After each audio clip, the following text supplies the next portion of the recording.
নমস্কার, মোহনপুর অনিতা স্কুলের পক্ষ থেকে সকলকে অভিনন্দন। আজকে আমি তোমাদের পূর্ববর্তী অধ্যায়ের পরবর্তী কোশ্চেনগুলি বুঝিয়ে দেবার চেষ্টা করব। যদিও আমার এই ক্লাসটি বা ক্লাসগুলো করার আসল উদ্দেশ্য হলো সবাইকে একটু সাহায্য করা। এতে যদি কারোর সামান্য সাহায্য হয় তাহলেই নিজেকে আমি চিরকৃতজ্ঞ মনে করব। যাই হোক, আর কথা না বাড়িয়ে আমরা চলে যাই ক্লাসের মূল বিষয়ে। আমরা আগের যে প্রশ্নগুলি করেছিলাম সেগুলি ছিল 80টা প্রশ্নের উত্তর। আজকে আমরা 81 নম্বর থেকে সেই প্রশ্নগুলি আবার শেখার চেষ্টা করব। আশা করি এই ক্লাসটা দেখলে অবশ্যই তোমরা প্রশ্নের উত্তরগুলি নিজে নিজে শিখে নিতে পারবে। তো আমাদের আজকের প্রথম প্রশ্ন হলো, মেট্রোপলিটন ইনস্টিটিউশনের সঙ্গে কে যুক্ত ছিলেন? মেট্রোপলিটন ইনস্টিটিউশনের সঙ্গে কে যুক্ত ছিলেন? বিদ্যাসাগর। মেট্রোপলিটন ইনস্টিটিউশনের সঙ্গে যুক্ত ছিলেন ঈশ্বরচন্দ্র বিদ্যাসাগর। তোমরা অবশ্যই জেনে নেবে। আর তাছাড়া আমার কথাগুলো তোমাদের যদি বুঝতে অসুবিধা হয় অবশ্যই আমাকে কমেন্ট করে জানাবে। এবং তোমরা অবশ্যই এমসিকিউ পাবে, সবগুলোরই অপশান পাবে। তাই গুরুত্বপূর্ণভাবে আমার কথাগুলি শোনার চেষ্টা করবে। তারপর প্রশ্ন হলো, ভারতীয় চিত্রকলার উন্নতিকল্পে ললিত কলা একাডেমি কবে প্রতিষ্ঠিত হয়? ভারতীয় চিত্রকলার উন্নতিকল্পে ললিত কলা একাডেমি, অবশ্যই মনে রাখবেন, ললিত কলা একাডেমি কবে প্রতিষ্ঠিত হয়? 1955 খ্রিস্টাব্দে। 1955 খ্রিস্টাব্দে। তারপর হলো, ভারতীয় ভাষাগুলির বিকাশের জন্য সাহিত্য একাডেমি স্থাপিত হয় কবে? ভারতীয় ভাষাগুলির বিকাশের জন্য সাহিত্য একাডেমি স্থাপিত হয় 1954। তাহলে ললিত কলা একাডেমি প্রতিষ্ঠিত হয়েছিল 1955 খ্রিস্টাব্দে এবং ভাষা বিকাশের জন্য সাহিত্য একাডেমি স্থাপিত হয়েছিল 1954 খ্রিস্টাব্দে। তারপর হলো, শিক্ষা হলো চরিত্র গঠন এবং ধার্মিক জীবনযাপনের উপায়, কথাটি কে বলেছিলেন? চরিত্র গঠন এবং ধার্মিক জীবনযাপনের উপায় কথাটি বলেছিলেন স্বামী দয়ানন্দ। ঠিক আছে, চরিত্র গঠন এবং ধার্মিক জীবনযাপনের উপায় কথাটি বলেছিলেন স্বামী দয়ানন্দ। তারপর হলো, শিক্ষা হলো জীবনব্যাপী, একথা কে বলেছেন? শিক্ষা হলো জীবনব্যাপী, একথা ইউনেস্কো এর ডাইরেক্টর জেনারেল রিনি মাইডে বলেছিলেন। রিনি মাহেউ বলেছিলেন। আবারও আমি স্পষ্টভাবে তোমাদেরকে বলে দিচ্ছি, শিক্ষা হলো জীবনব্যাপী, একথা কে বলেছিলেন? ইউনেস্কো এর ডাইরেক্টর জেনারেল রিনি মাহেউ। তারপর হলো, শংসাপত্র প্রদানের ব্যবস্থা থাকে না কোন শিক্ষায়? শংসাপত্র প্রদানের মানে কোনো শিক্ষার পর তোমাকে কোনো সার্টিফিকেট দেওয়া হয় না যেখানে, সেটা হলো অনিয়ন্ত্রিত শিক্ষায়। শংসাপত্র প্রদানের ব্যবস্থা থাকে না কোন শিক্ষায়? সেটা হলো অনিয়ন্ত্রিত শিক্ষায়। অনিয়ন্ত্রিত শিক্ষায়, যেমন আমরা এখন পড়ছি সেটা কোনো নিয়ন্ত্রণবিহীন, অর্থাৎ প্রথম কথা যদি আমরা বলতে চাই, আমাদের যে পড়াটা সেটা হলো কি উদ্দেশ্যবিহীন, অর্থাৎ কোথা থেকে প্রশ্ন আসবে আমরা হয়তো নিজেও জানি না, কিন্তু তবু আমাদেরকে যে সিলেবাসটা দেওয়া হয়েছে সেই সিলেবাসের অনুসারে বিষয়গুলিকে কেন্দ্র করে আমাদেরকে পড়তে হবে। সেই বিষয়গুলিকে কেন্দ্র করে কত হাজার প্রশ্ন হতে পারে তার কোনো ঠিক ঠিকানা নেই। তবু আমাদেরকে নিজেদের অভিজ্ঞতা অর্জনের জন্য কোনো না কোনোভাবে কিছু তো পড়তে হবে, আর এই উদ্দেশ্যকে সামনে রেখেই আমাদেরকে পড়তে হবে। যাই হোক, বিদ্যালয় কোন ধরনের শিক্ষা প্রতিষ্ঠান? বিদ্যালয় নিয়ন্ত্রিত শিক্ষা প্রতিষ্ঠান, অর্থাৎ বিদ্যালয়ের মধ্যে সার্টিফিকেট দেওয়া হয়। তুমি ক্লাস 8-এ পাস করলে 8-এর সার্টিফিকেট দেওয়া হবে, দশম শ্রেণীতে উত্তীর্ণ হলে দশম শ্রেণীর সার্টিফিকেট দেওয়া হবে। তারপর হলো, ইকো ক্লাব কি? না, ইকো ক্লাব হলো পরিবেশ বিষয়ক সংস্থা। ইকো ক্লাব কি? ইকো ক্লাব হলো পরিবেশ বিষয়ক সংস্থা। ইকো ক্লাব হলো পরিবেশ বিষয়ক সংস্থা। তারপর হলো, শৈশব থেকেই শিশুকে সুঅভ্যাস গঠনের শিক্ষা দেয়। এটা তো পড়ার কোনো প্রয়োজনই নেই, কিন্তু তারপরও দেখা যায় যে আমরা অনেক সময় কঠিন প্রশ্নের উত্তর দিয়ে দিই, কিন্তু সহজ প্রশ্নের উত্তরই দিতে পারি না। শৈশব থেকে আমাদের মা আমাদেরকে কি করে শিক্ষা দিয়ে থাকেন, তাই শৈশব থেকে সুঅভ্যাস গঠনের শিক্ষা দেয় পরিবার। শৈশব থেকে শিশুকে সুঅভ্যাস গঠনের শিক্ষা দেয় পরিবার। তারপর হলো ভারতের দূরশিক্ষা সর্বপ্রথম কোথায় চালু হয়? দিল্লির বিশ্ববিদ্যালয়ে। ভারতের দূরশিক্ষা সর্বপ্রথম কোথায় চালু হয়? দিল্লি বিশ্ববিদ্যালয়ে। ভারতের দূরশিক্ষা সর্বপ্রথম চালু হয় দিল্লি বিশ্ববিদ্যালয়ে। তারপর হলো বিদ্যালয় কি? সমাজের ক্ষুদ্র সংস্করণ হলো বিদ্যালয়। সমাজের ক্ষুদ্র সংস্করণ হলো বিদ্যালয়। সমাজের ক্ষুদ্র সংস্করণ হলো বিদ্যালয়। তারপর হলো শিক্ষা, কৃষি ও বিজ্ঞান চর্চার প্রয়াসের জন্য একটি আন্তর্জাতিক সংস্থার নাম। শিক্ষা, কৃষি ও বিজ্ঞান চর্চা প্রসারের জন্য একটি আন্তর্জাতিক সংস্থার নাম হলো ইউনেস্কো। আন্তর্জাতিক সংস্থা হলো ইউনেস্কো। তারপর তোমাদের সামনে যে প্রশ্নটা আসছে সেটা হলো কি, জাতীয় সংহতি হলো একটি অনুভূতি যা একটি দেশের নাগরিকদের একত্রে বোধে রাখে। কে বলেছেন? ঠিক আছে, একত্রে বোধে নয়, বেঁধে রাখে। ঠিক আছে, জাতীয় সংহতি হলো একটি অনুভূতি যা একটি দেশের নাগরিকদের একত্রে বেঁধে রাখে। কথাটি বলেছিলেন ডরেথ্রি থমসন। একত্রে বেঁধে রাখে কথাটি বলেছিলেন নাগরিকদের একত্রে বেঁধে, ডরেথ্রি থমসন।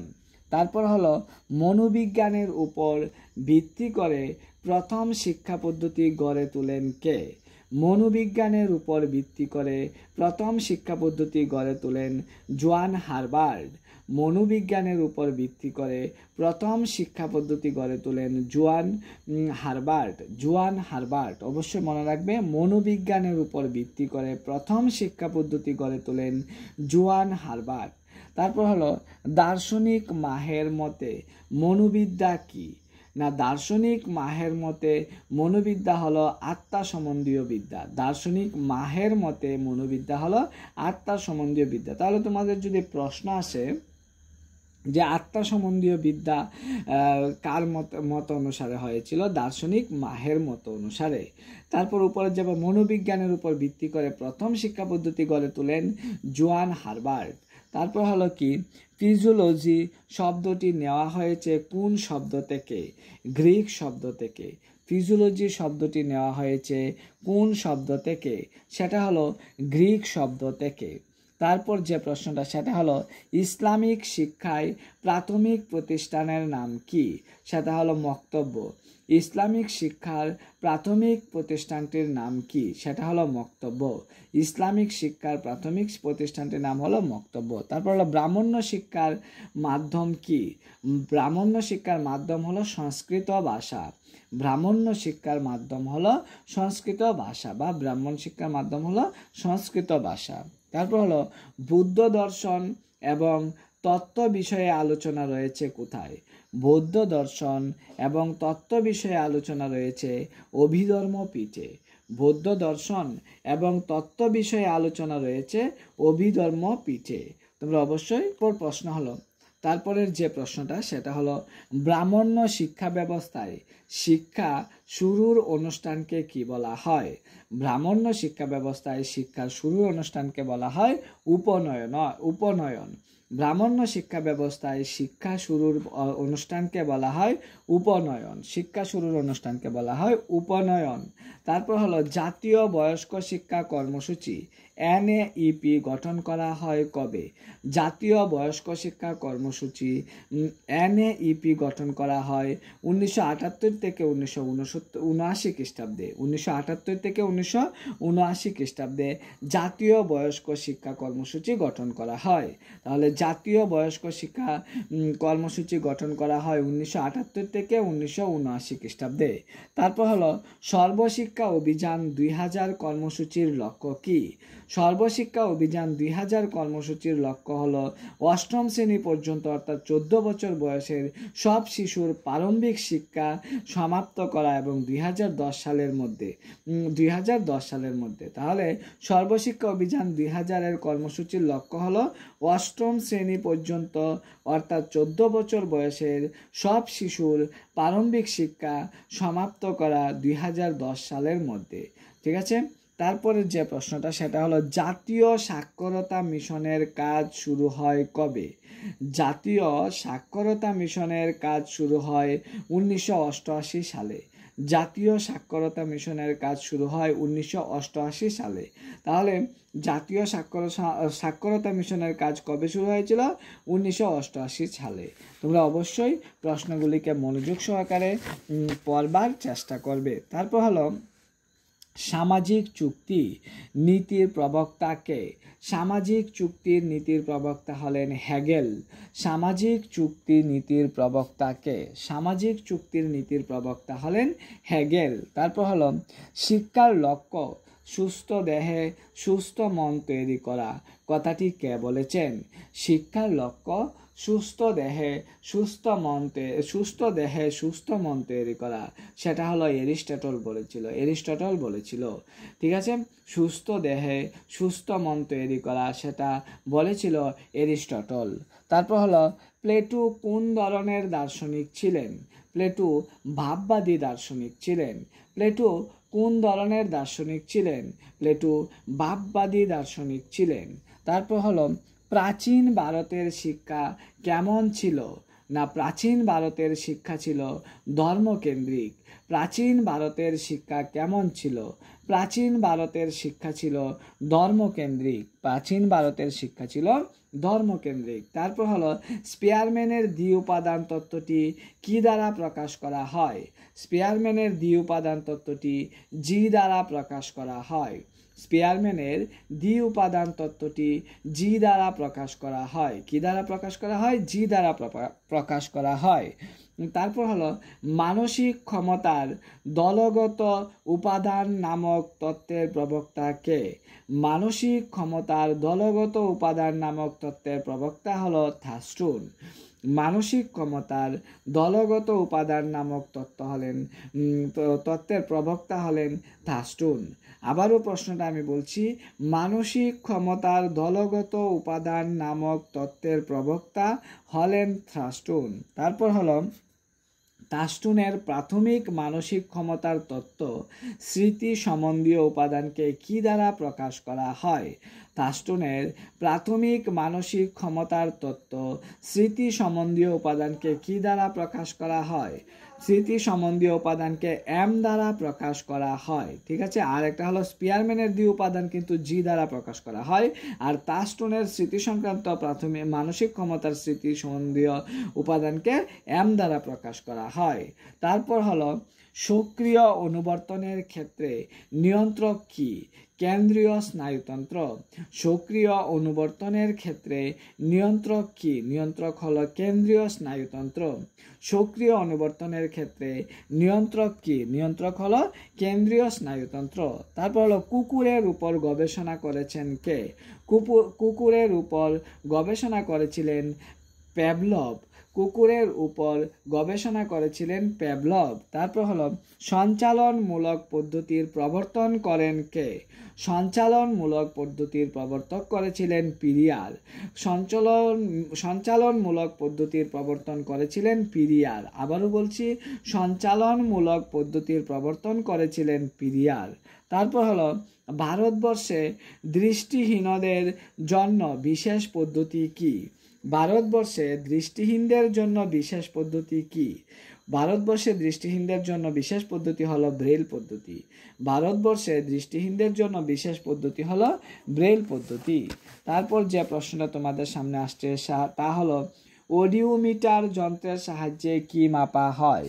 অডিওমিটার যন্ত্রের সাহায্যে বধিরতা মাপা হয়। শব্দের তীব্রতা মাপা হয় কিন্তু ডিবি মানে ডেসিবেলে। তারপর অডিওমিটার যন্ত্রের সাহায্যে কি মাপা হয়? অডিওমিটার যন্ত্রের সাহায্যে বধিরতা মাপা হয়। তারপর হলো মুক বধিরদের জন্য কম্পন ও স্পর্শ পদ্ধতি কে আবিষ্কার করেন? সুফিয়া অ্যালকন। মুক বধিরদের জন্য কম্পন ও স্পর্শ পদ্ধতি আবিষ্কার করেন সুফিয়া অ্যালকন। কম্পন ও স্পর্শ পদ্ধতি আবিষ্কার করেন সুফিয়া অ্যালকন। তারপর হলো হাতের আঙ্গুল সঞ্চালনমূলক পদ্ধতি, ভারতীয় নাম কি? করপল্লবী। হাতের আঙ্গুল সঞ্চালনমূলক পদ্ধতির ভারতীয় নাম হলো করপল্লবী। হাতের আঙ্গুল সঞ্চালনমূলক পদ্ধতির ভারতীয় নাম হলো করপল্লবী। তারপর হলো বিনের বুদ্ধির অভিজ্ঞাকে সংস্কার করে দৃষ্টিহীনদের বুদ্ধির পরিমাপের পদ্ধতি আবিষ্কার করেন কে? বিনের বুদ্ধির অভিজ্ঞাকে সংস্কার করে দৃষ্টিহীনদের বুদ্ধির পরিমাপের পদ্ধতি আবিষ্কার করেন হায়েস। বিনের বুদ্ধির অভিজ্ঞাকে সংস্কার করে দৃষ্টিহীনদের বুদ্ধির পরিমাপের পদ্ধতি আবিষ্কার করেন হায়েস। অবশ্যই তোমরা জানাবে ক্লাসটা কেমন হলো। নমস্কার, সবাই ভালো থাকবে।